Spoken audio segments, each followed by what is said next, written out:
যে তিনটা ভূমিকম্প এখনো আসা বাকি আছে। নবীজি বলেছেন একটা পৃথিবীর পূর্ব দিকে হবে। পূর্ব দিক কোন দিক? এই যে Indonesia, Malaysia, Bangladesh, Pakistan, Myanmar, আপনার শ্রীলঙ্কা, এই পুরো কন্টিনেন্ট পূর্ব দিক, পৃথিবীর পূর্ব দিক। কোন কান্ট্রি এটা তো বলা হয়নি, পূর্ব দিক বলা হয়েছে। এবং এখানে ভূমিকম্প বলা হচ্ছে না, বলা হচ্ছে ভূমি ধসে যাবে, মানে পুরো ভূমিটা নিচে চলে যাবে।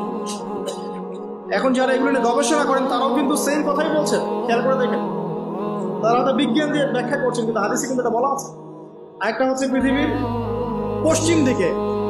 আর পশ্চিম দিকে কেন হবে জানেন? সমকামিতার কারণে, সুদের কারণে, জেনার কারণে, পর্নোগ্রাফির কারণে, এবং সারা বিশ্বকে তারা যে জুলুমটা করছে, এই জুলুমের প্রতিফল হিসেবে আল্লাহ পাক ঘোষিত। এর কোনো অস্তিত্বই থাকবে না।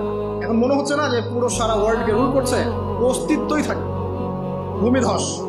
আরেকটা হচ্ছে পৃথিবীর মাঝখানে। মাঝখানে কারা আছে বলেন?